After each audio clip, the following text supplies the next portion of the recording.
Joining me now is National Senator for Queensland, Matt Canavan.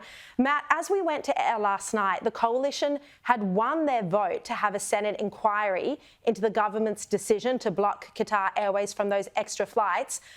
I'm just getting breaking news right now that actually Labor is now trying to amend the terms of reference of the Qantas committee that was agreed to in the Senate yesterday. So this was won by a vote last night. We broke the news on air. Now Labor is trying to amend the terms of reference to expand the scope to go back to 2016 and to have less focus on their Qantas Qatar issue. This will now have to go to another vote. It's on the notice paper for tomorrow. That's my understanding. What is your reaction to this?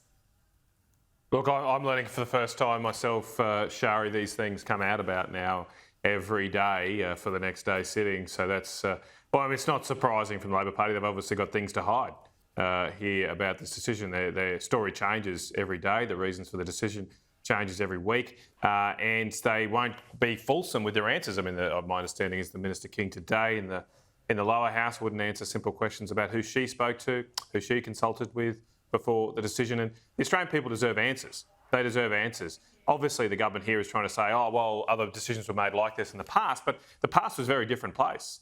Right now, the situation is people are paying 50% more for their flights to go home and visit loved ones overseas. Right now, we're seeing a dominant airline carrier in Qantas treat their customers like absolute rubbish. And there needs to be a response right now by this government. This government is in power. They should be held to account by the Australian people, by the Senate.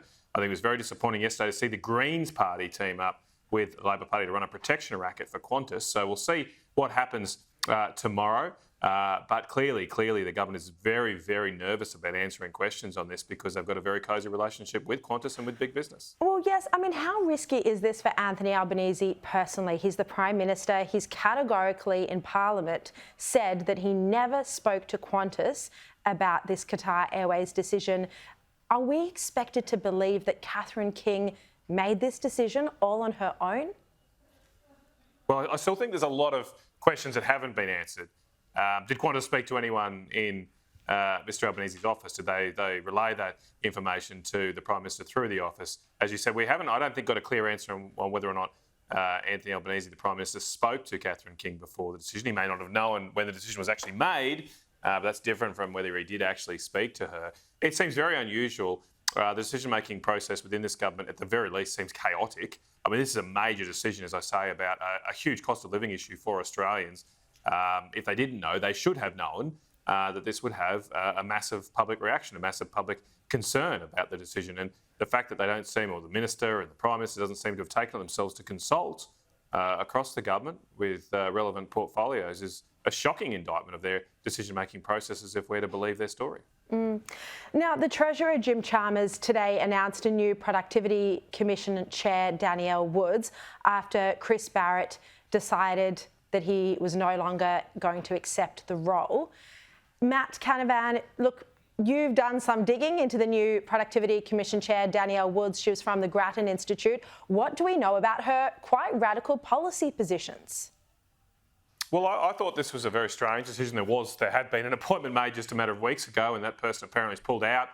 And now we've got an appointment of this Miss Wood. She, as you say, she's been leading up the Grattan Institute. They're a left-wing think tank, and she's in that role expressed pretty left-wing policy views. She's written pieces supporting death duties, for example.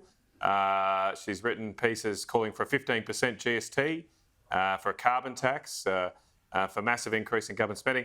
She's criticised the WA GST deal, which I'm sure will be of some concern to WA Labor members and senators. So I'm not sure what due diligence seems to have been a very rushed decision here made.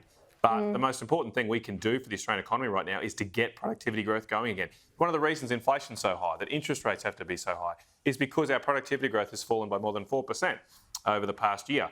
And none of these policies, like raising taxes on people, seem to me to be a good solution to productivity. So I'm pretty concerned here that the government is seeking to push the Productivity Commission, an eminent part of our policy-making mix. They're trying to push it in the left-wing direction with a radical agenda that is not going to help our economy.